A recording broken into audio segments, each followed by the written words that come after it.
आता आपण पाहणार आहोत प्रेमाचा उत्साह या कथेचा 49 आणि 50वा भाग. तर गुरुस्पर्श या आपल्या चॅनलवर नवीन असाल तर आपल्या चॅनलला नक्की सबस्क्राईब करा.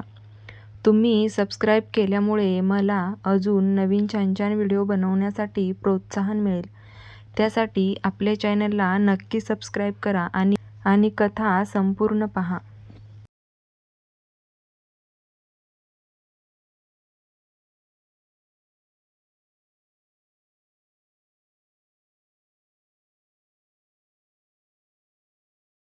भाग 49वा आणि 50वा.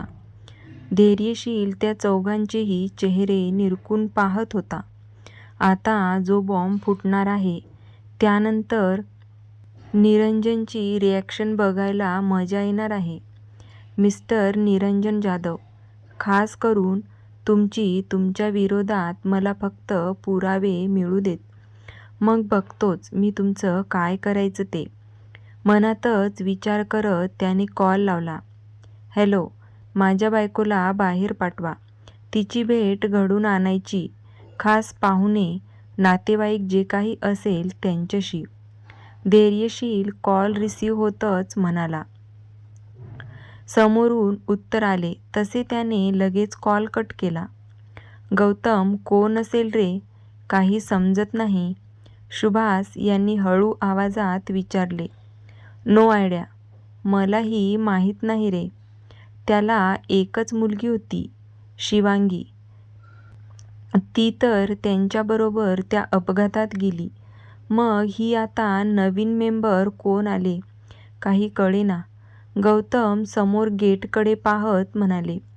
धैर्यशीलचे बोलणे त्या चौघांच्याही कानावर पडले. तसे त्याचे लक्ष गेटच्या आतमध्ये होते. धैर्यशील त्या लोकांकडे पाहत मनात किती उत्सुकता. जेव्हा तिचा चेहरा पाहतील तर काय होईल.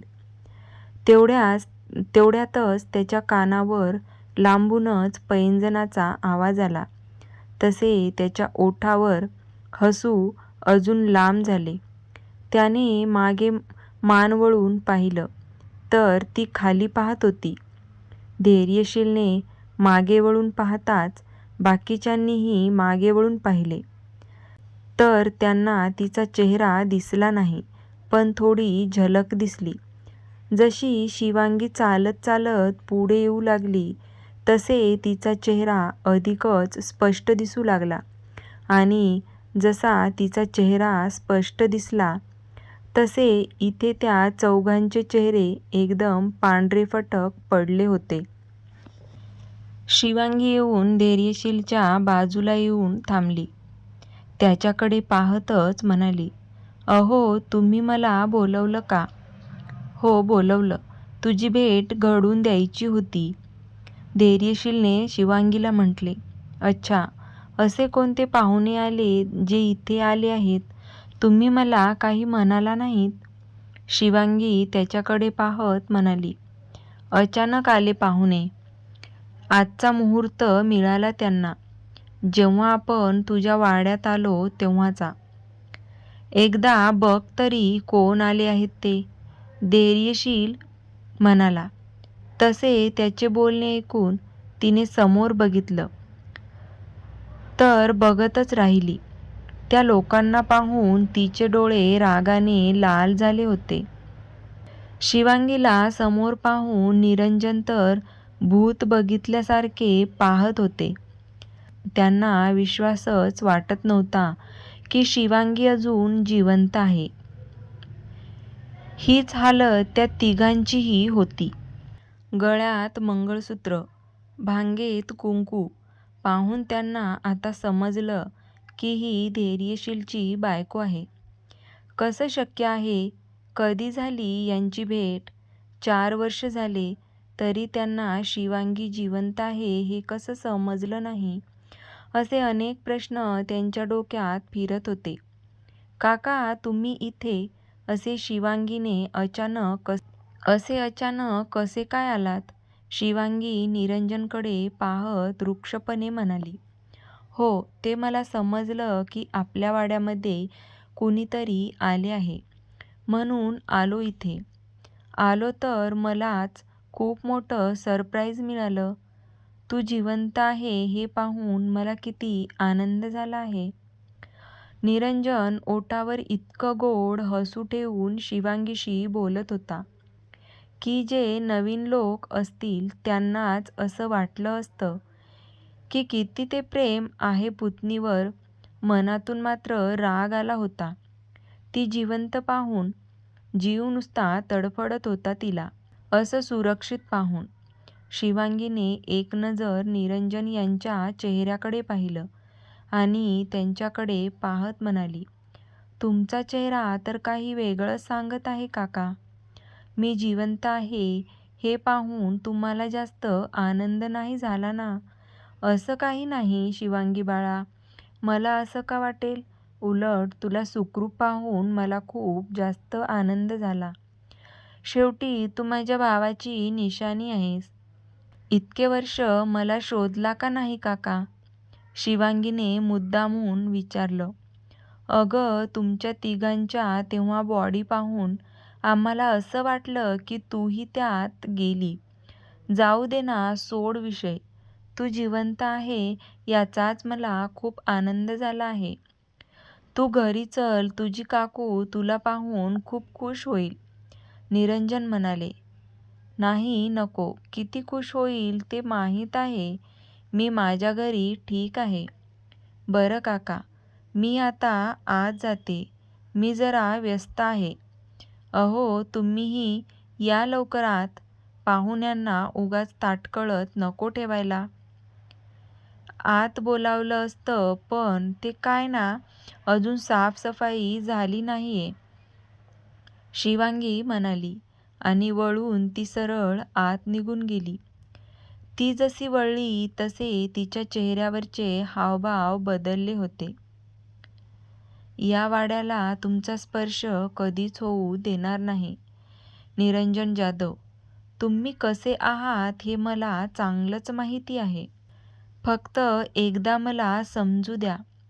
माझ्या आईवडिलांचा अपघात करण्यात तुमचा हात आहे. मग बघाच, ही शिवांगी धैर्यशील सरनोबत तुमची लाडकी पुतणी तुमचे आयुष्य नरक बनवेल. मनात काहीशा ठाम निश्चय करून ती भरभर पावले टाकत वाड्याच्या आत गेली. ती जाताच धैर्यशीलने एक नजर त्या चौघांकडे टाकली. भेट झाली असेल माझ्या बायकोशी आणि सुजित अंकलच्या मुलीशी.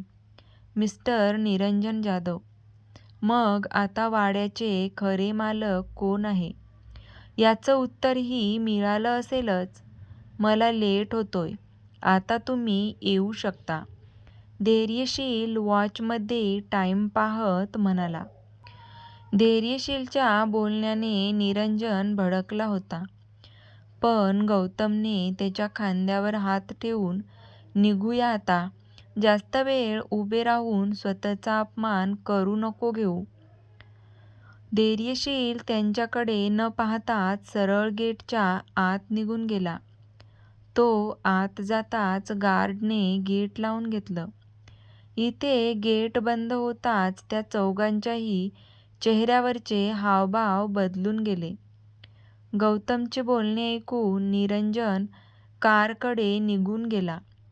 त्याच्या मागे ते तिघेही कारमध्ये बसताच ड्रायव्हरने कार सुरू केली.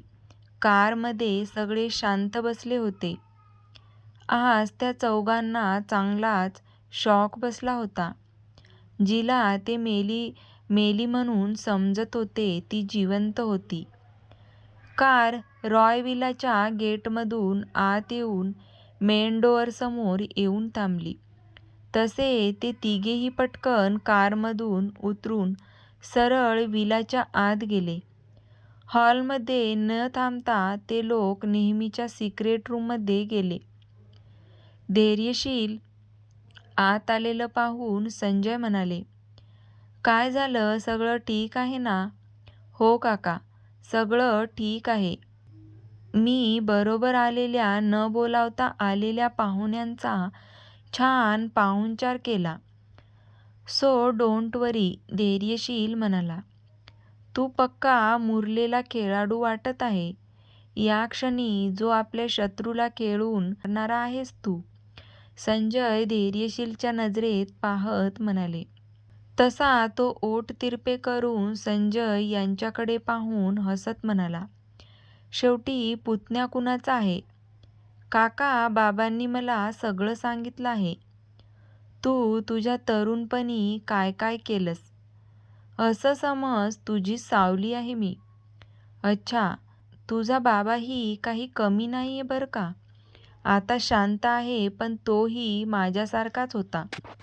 संजय म्हणाले. शेवटी काय तर आपण सगळे आजोबाच्या पावलावर पाऊल ठेवले तर. धैर्यशील हसत संजय यांच्या खांद्यावर हात ठेवून म्हणाला. हो, मग ते तर होणारच. शेवटी सरनोबत आहोत ना आपण. संजय म्हणाले. तिकडे देवराज आणि शिवांगी स्वतः दोघेही आवरत होते. बाबा, तुम्ही कशाला करत आहात? मी करते ना. तुम्ही बसा बरं. बरोबर नाही वाटतं ते, शिवांगीने म्हटले. मला अजूनही तू परकी समजतेस का? फक्त तुझ्या संजू काकावर प्रेम आहे तुझं. देवराज मुद्दामून थोडे दुःखी स्वरात म्हणाले. नाही बाबा, असं काही नाहीये. तुम्ही गैरसमज करून घेऊ नका. माझ्या बोलण्याचा तसा अर्थ नव्हता, शिवांगीने पटकन म्हणाली. तिला असं वाटलं की ते तिच्या बोलण्यामुळे हर्ट झाले की काय. शिवू, अगं तो नाटकी करतोय. करू दे काम त्याला. आणि आम्ही सुद्धा आलोच की मदतीला. देव, तू माझ्या शिवूला त्रास नको देऊ बरं का. नाहीतर बघ, मी आहे तुला त्रास द्यायला. संजय हसत म्हणाले. दादा, ती जरी माझी सून असली तरीही ती मुलगी आहे. मी का त्रास देऊ? मला नाही बाबा तुझ्याकडून या वयात मार खाऊन घ्यायचा. नाही रे बाबा, देवराज नाटकी सुरात म्हणाले. देवराज यांच्या बोलण्यावर धैर्यशील आणि संजय हसू लागले. शिवांगीही त्यांच्याबरोबर हसू लागली. रॉय विलामध्ये मात्र वातावरण वेगळेच होते. एकदम सन्नाटा पसरला होता. कारण जो बॉम्ब त्यांच्यावर फुटला होता त्याचेच परिणाम होते. भाग 50. हॉल, किचन आणि देवखोलीची साफसफाई झाली होती. दुपारचे 2 वाजून गेले होते आणि आता सगळ्यांना भूक लागली होती. धैर्यशीलने इथे जेवणाची सोय केली होती. शिवांगीला वाड्यात पाठवलं होतं. ती गेल्यावर ते तिघेही तिथेच सोफ्यावर बसले होते. धैर्यशील, आज तुझ्यामुळे सुजितचं घर पुन्हा पहिल्यासारखं झालं बघ. आपल्या घरी लक्ष्मीपूजन झालं की लगेच इथे येऊ पूजा करायला, संजय म्हणाले. काका, अंकलची इच्छा होती ना त्यांना इथे राहायला पुन्हा यायची, पण ती पूर्ण झाली नाही. शिवांगी तर इथे येऊन राहू शकते ना अधूनमधून. आपणही येऊ कधीतरी, मग तेही खुश होतीलच ना. त्यांचा वाडा पुन्हा पहिल्यासारखा जिवंत झाल्यासारखा वाटेल. ते जिथे कुठे असतील तिथून ते पाहत असतील ना, धैर्यशील म्हणाला.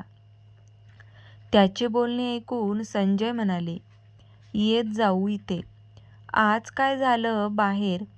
निरंजन काय म्हणाला? काय बोलणार आहे? त्याला समजलं की इथे वाड्यात आलो आहोत, तर लगेच आले इथे. मगाशी जे बोलणं झालं ते सगळं त्याने संजय यांना सांगितलं. धैर्यशील, आता जास्त काळजी घे, कारण त्यांना आता कळलं आहे शिवांगी जिवंत आहे ते. ते नक्कीच काहीतरी करतील याची मला पूर्ण खात्री आहे. प्रॉपर्टीसाठी कुठलीही हद्दपार करून जातील ते लोक, संजय म्हणाले. हो काका, आहे लक्ष माझे, धैर्यशील म्हणाला. जेवण केल्यावर पुन्हा ते सगळे कामाला लागले होते. वाडाही सजवला गेला होता. बाहेरचे अंगण स्वच्छ केले होते. 4 वाजता ते सगळे पुन्हा वाड्यात आले. काही गार्ड तिथेच जाधववाड्यात बाहेर ठेवले होते. कडक सुरक्षा ठेवली होती. ते तिघेही आत आल्यावर माई म्हणाल्या, जरा वेळ आराम करा. संध्याकाळी लक्ष्मीपूजन आहे, तर नंतर आराम करायला वेळ नाही मिळणार. माई, तूही आराम कर. देवराज माईंना म्हणाले. हो, जातेच. तुमचीच वाट पाहत होते. माई म्हणाल्या. माई, अगं कशाला वाट पाहत बसली? एक झोप झाली असती तुझी. संजय माईंना म्हणाले. माझी लेकरं बाहेर होती. भले तुम्ही शेजारी होता, पण तरीही आईचं मन आहे ना. बरं, आता बोलण्यात वेळ नका घालू. जा आराम करा. माई त्यांच्या खुर्चीवरून उठून उभ्या राहत म्हणाल्या. हो माई, ते तिघेही एकदाच म्हणाले. त्यांच्या त्यांच्या रूममध्ये निघून गेले.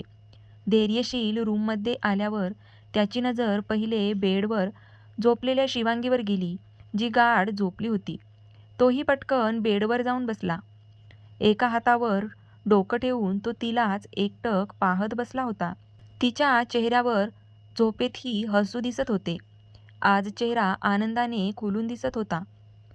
तो तिच्याकडे पाहतच मनातच बोलू लागला. शिवा, तुझ्या चेहऱ्यावर आनंद पाहण्यासाठी मी काहीही करू शकतो. तू माझ्या आयुष्यात आल्यापासून माझं पूर्ण आयुष्य बदललं आहे. प्रेम काय आहे हे तू शिकवलं ग. खऱ्या प्रेमाची भावना काय असते हे तू माझ्या आयुष्यात आल्यावर मला समजलं. हो शिव, मी तुझ्यावर प्रेम करायला लागलोय. माझ्या मनात हृदयात फक्त तूच आहेस. या माझ्या मनातल्या भावना तुला लवकरच मी सांगणार आहे. तिच्याकडे पाहत पाहत त्याला झोप लागली. तसा तो एका कुशीवर झोपून गेला. संध्याकाळी 4:30 वाजता शिवांगीला जाग आली. तशी ती आळस देत उठून बसली. जसे तिने तिच्या उजव्या बाजूला पाहिले तर ती त्याच्या चेहऱ्याकडे पाहत राहिली.